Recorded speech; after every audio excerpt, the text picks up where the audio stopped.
Merry Christmas! Hi everyone, and welcome to Fertile Soil on Friday afternoon. Today, Christmas in July. We probably don't want to think about Christmas, but now's a perfect time to think about it, actually. So, today on Fertile Soil, we are going to be talking about frankincense and myrrh. If you haven't already guessed that. Plus, I'm going to give you some tips on how to ready yourself for Christmas now. So, first we're going to start with telling you some things about frankincense and myrrh that I don't know if you know about. I do not grow it in my garden, for one, because it doesn't grow around here. Frankincense and myrrh, let me show you. We have our resins. Got these pieces.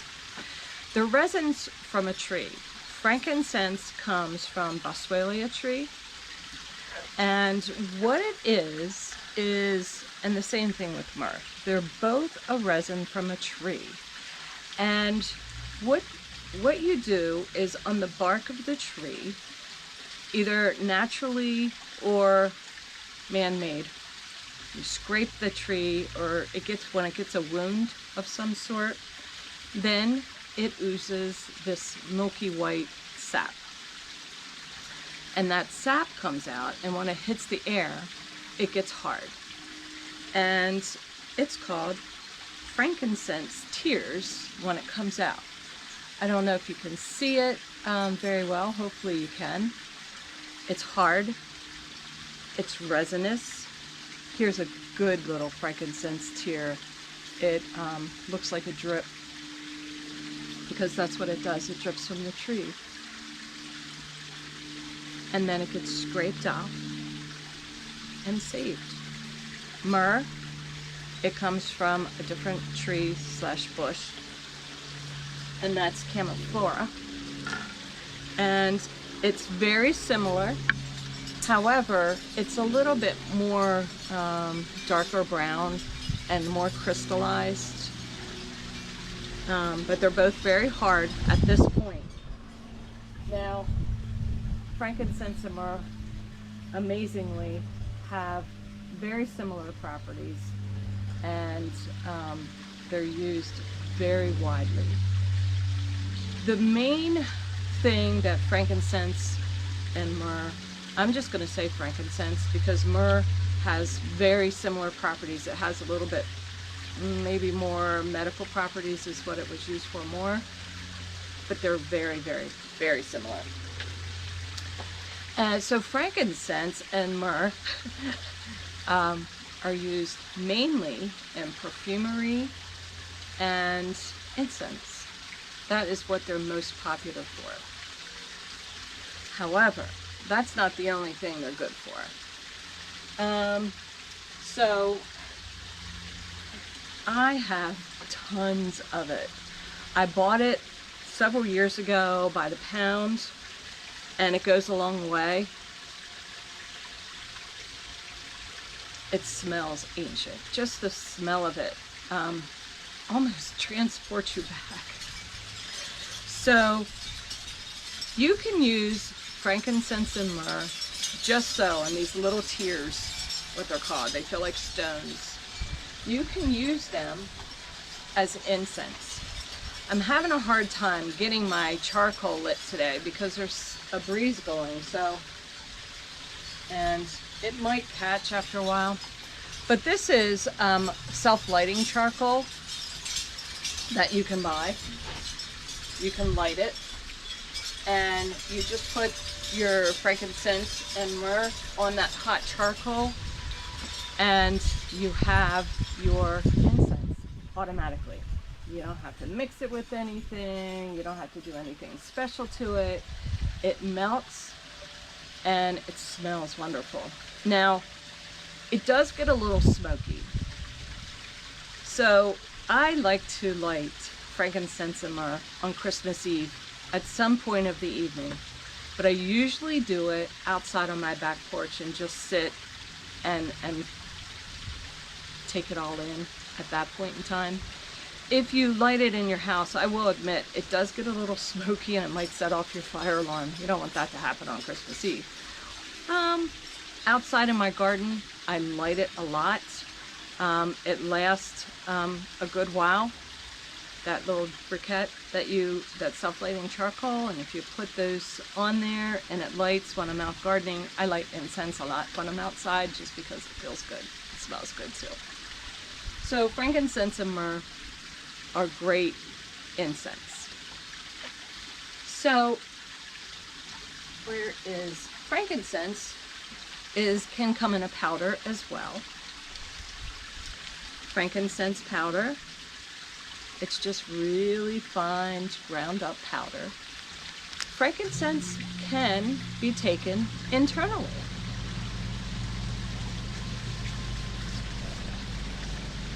Some people fill their little, what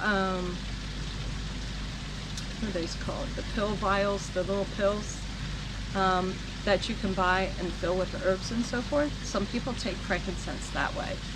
But I would want to check with a professional before you do that on the amounts and so forth. But it is an option, and it is something some people do. Frankincense is really good for a myriad of things. It's amazing. It's great for your skin. I'll talk about that, what I do with it. It's good for arthritis pain. It's good for inflammation. It's excellent for osteoporosis, asthma.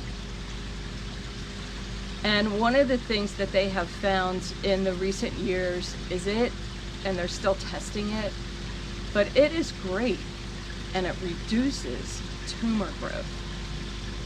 I find that very promising because we need that in our lives right now, and the boswellic acid that is in the frankincense, it comes from a boswellia tree, boswellic acid, that shrinks tumors. So I think that's really awesome that something in nature, everything in nature, comes back to us one way or another in our medicine. It's great for anxiety and depression. So when you burn your incense, your frankincense, and you smell it, it's very uplifting. It grounds you. It helps you concentrate. Just close your eyes and breathe it in. It smells ancient. I grew up in a Catholic church, and when I smell frankincense, it takes me back to when the priests used that incense during certain worship times throughout the year. And just that takes you back. It takes the memory, and it's really, like I say, grounding, prayerful, concentration. It's really good. And let's see here. So some of the folklore about it says it drives out evil spirits, and it's good for purification and protection. Another way that I use frankincense is on my face. If you use olive oil on your face, which I know many of you do, you can use coconut oil as well as a wrinkle reducer. Frankincense is awesome. I use frankincense essential oil. I just put a little, I don't mix up a big batch. I just have it, put about a teaspoon of olive oil in the palm of my hand and shake out 2 or 3 drops of my frankincense oil, swish it around in my hand, and then put it on my face. And there's always extra for my neck and anywhere else that I want to use it with. And I've also been adding a little bit to my aloe gel that I've been using on my face because frankincense is great on your skin and it really helps reduce wrinkles. I don't know, can you tell? Well, so we have our three kings, and the three wise men brought gifts to the infant Jesus of gold, frankincense, and myrrh. Many people know this. Many people have heard this. So I'm going to discuss a little bit this frankincense in the Bible. And frankincense and myrrh, they're both mentioned in the Bible 17 times. That's a lot. And incense, just incense alone, was mentioned in the Bible over 100 times. And that's a lot. It's very telling. Because in history, incense has been used for meditation, purification, spiritual reasons. So we know it's been around a long time. And frankincense is not only mentioned in the Bible when baby Jesus was born. It may surprise you. So frankincense, as far as being in the Bible, I'm going to read you one place that it's in the Old Testament, not the New Testament when Jesus was around, the Old Testament, pre-Jesus. It was used very often, and it's mentioned a lot. So here I'm going to read it to you out of Exodus, and it's Exodus chapter 30, and the Lord said to Moses, from chapter 34, and this is very detailed. I find it so interesting. Take sweet spices, stache and oncha and galbum, sweet spices with pure frankincense, an equal part of each. And make an incense blended as by the perfumer, seasoned with salt, pure and holy. And you shall beat some of it into a powder, and part of it before the covenant in the tent of meeting, where I shall meet with you. It shall be for you most holy. When you make incense according to this composition, you shall not make it for yourselves. It shall be regarded by you as holy to the Lord. Whoever makes any like it to use as perfume shall be cut off by the people. So they don't want it to be used as a perfume. They want it to be used as holy to God. And that is I think that's beautiful, and the details on how they mix that together, equal parts of each. I just find that so very interesting. I just love the history of plants and herbs, and so much of the history is right here in our Bibles. And then, of course, we find it, and the four Gospels, it's only mentioned in Matthew. So, of course, we're talking about when the wise men came. So this is from Matthew chapter 2. Verse 7 is where it begins. Then Herod secretly called for the wise men and learned from them the exact time when the star had appeared.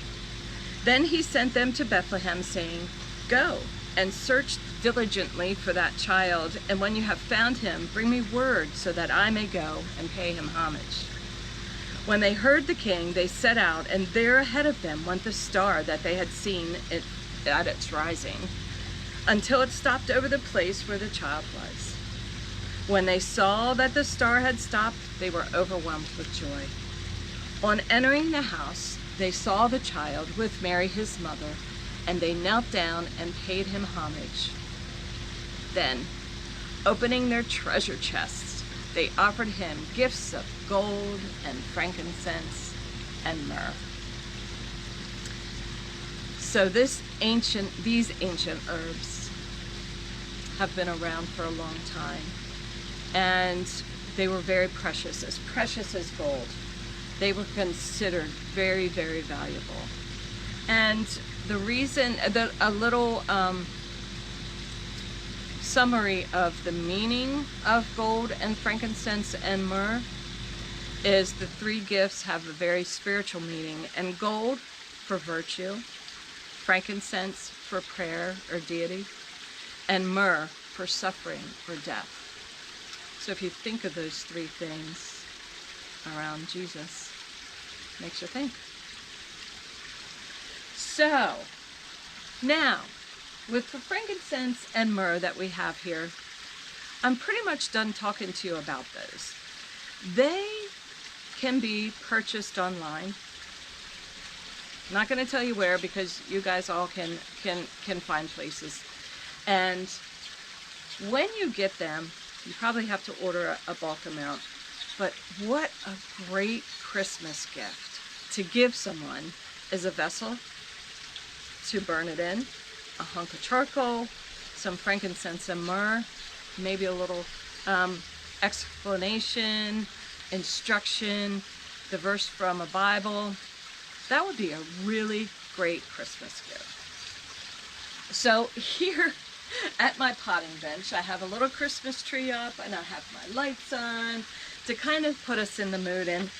And you know, Christmas in July is heard a lot in the stores, and buying gifts in the summertime. It's pretty hot out here today. I'm trying to stay in the shade, because once you go out there, it's really, really hot.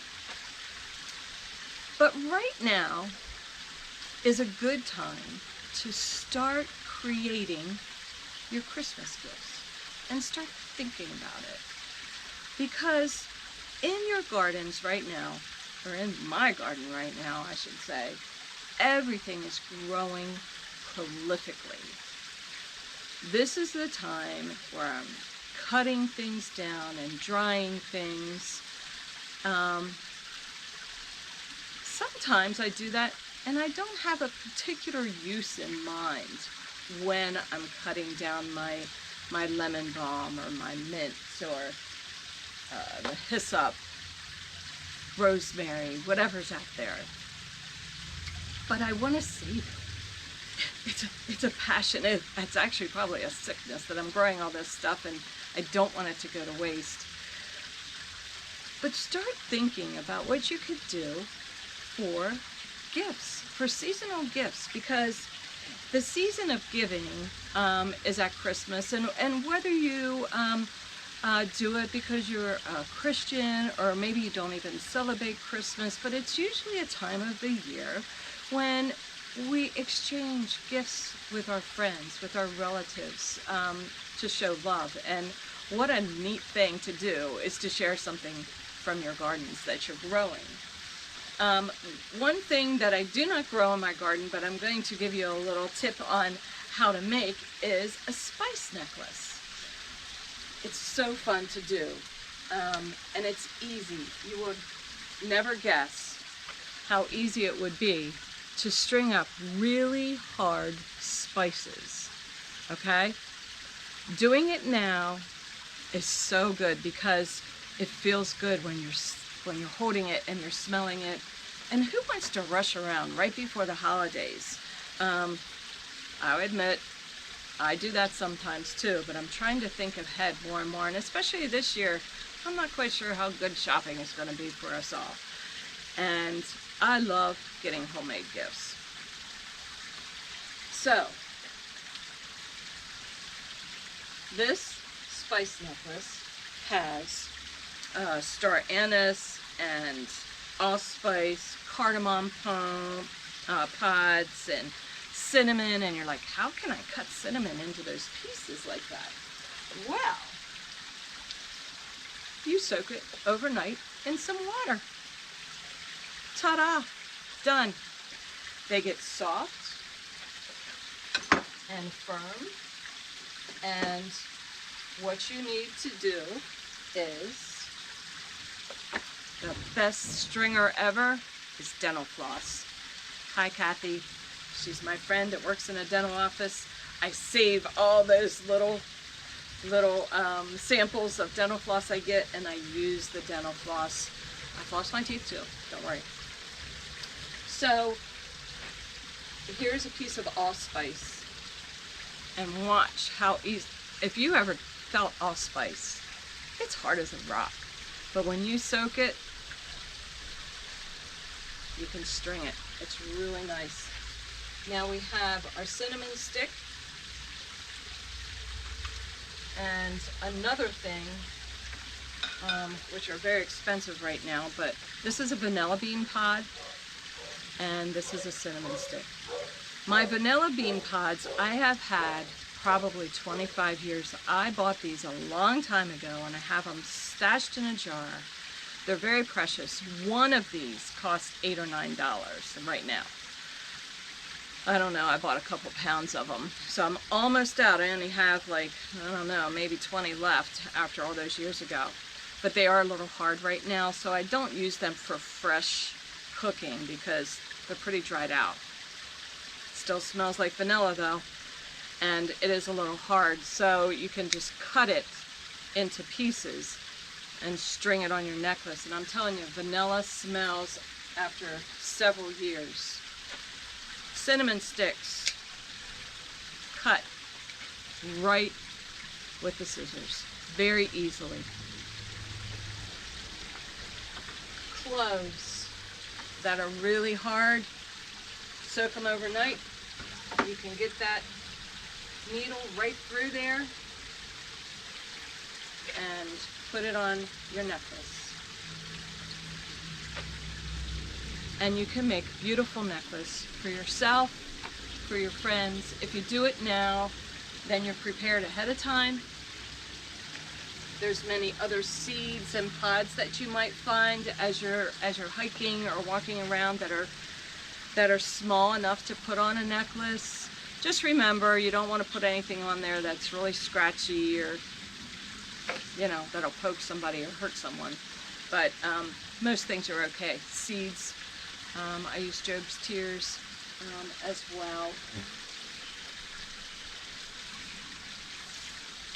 We can also use ginger root. You can slice that into medallions and dry it. It looks like this one, it's dried, but it's good on a necklace as well. And another thing that you can do to prepare garland, if you like natural garland with apples and oranges and cinnamon sticks and all that kind of thing, you can start drying your apples now. Because who doesn't have apples in the refrigerator sometimes that you're like, ugh, I don't know if I want to eat that because it might be getting a little sandy or soft, and you just throw it away because you really don't want to bite into it. Those are the perfect apples to dry. If you have a dehydrator, they dry great. But you can also dry them in your oven and in the microwave if you look that up online. Easily done. And do it now. You could do a little at a time. Save up those apples. And you can use some bay leaves, some apple, some cinnamon, you know, just make your garland beautiful and save it. And when Christmas comes, or even Thanksgiving, put it up, hang it, string it on your tree, put it in your kitchen. It's awesome and very easy to do. Some other gifts you can get from your garden that you could do right now is make a rosemary lime salt. Because making this salt is really important to use fresh rosemary, not dried rosemary, because that essential oil and that rosemary mixed with the salt and the lime zest is amazing, and it's really good. It's great on meat. I love meat. But it's easy to do. I did a little video a little bit ago and put it up for you.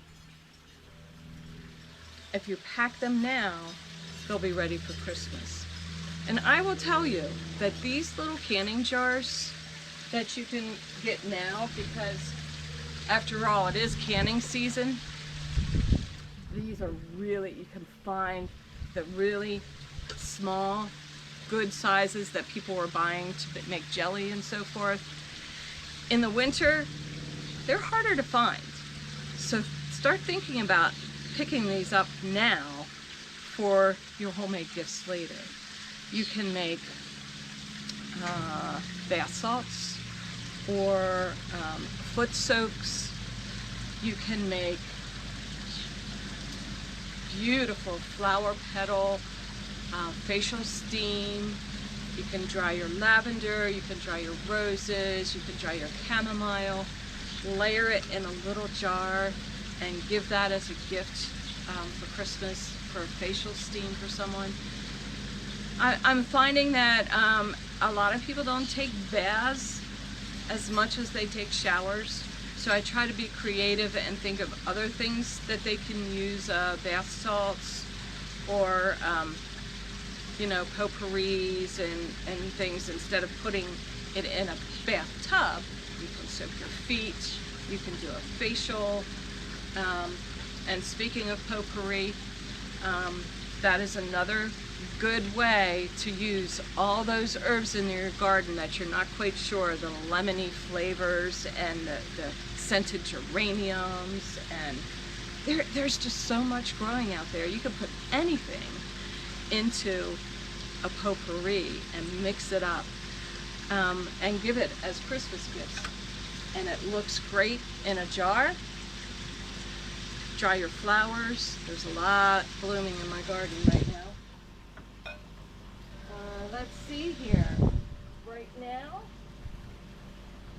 start buying up these little packages when you find them, so that you are prepared to make some Christmas gifts. And I don't know, I'm hoping that I inspire you to use some of the things you're growing. If you don't grow herbs, don't worry about it. One thing you can do is you can make a spice necklace. You don't have to grow any of those because they're readily available at the bulk food stores. So you can get those anywhere. Another thing that you can do now is, if you ever made a pomander where you put the cloves into your orange, I always use a needle first, poke it in, put the hard clove in here, cover this orange with cloves, set it aside and forget about it. By Christmas it'll be nice and dry, shrunk up. Make sure air's going all around it, or they do get moldy. So it's good to do it now so that you know that you don't have mold on them to give to people or have sitting out in your home.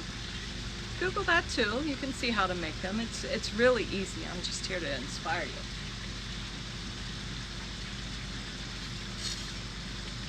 One other thing, styrofoam trees. You have lots of fresh herbs in your garden. This is a fun way to fill it up with fresh herbs and let it dry. And you have a Christmas tree made out of herbs. So there's a lot of things to do with those fresh herbs in your garden now to prepare for Christmas later. And dry them now to make some dried things for later. Oh, I told you almost everything. I'm so happy that you're joining me today. It is 4th of July weekend. Woohoo.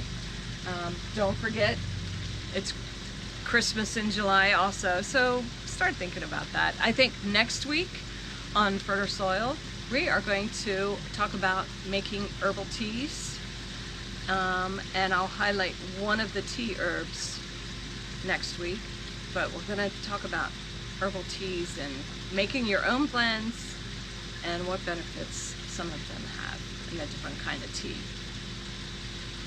So I am going to end today, of course, with a prayer in your heart.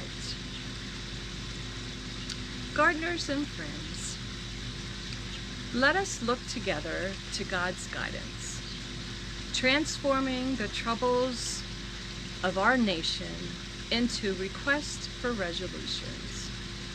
Our nation is the community of all our families.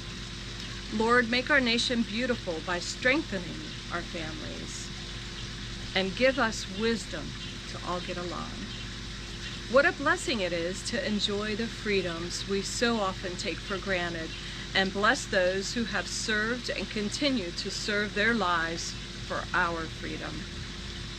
I am thankful for this nation, and today my heart and soul are free to praise you. For this, I am very thankful. Thank you for this opportunity to lead others into freedom that can be found in knowing you. Amen. I hope everybody has a wonderful 4th of July weekend, no matter how you celebrate, with your family, with your friends, by yourselves. We're staying by ourselves, I believe, but we'll have a nice time relaxing. And Sunday, we are in-person live worship at St. John's. Wear your masks, social distance. It's good. Thank you, everyone. We'll talk to you later. Bye.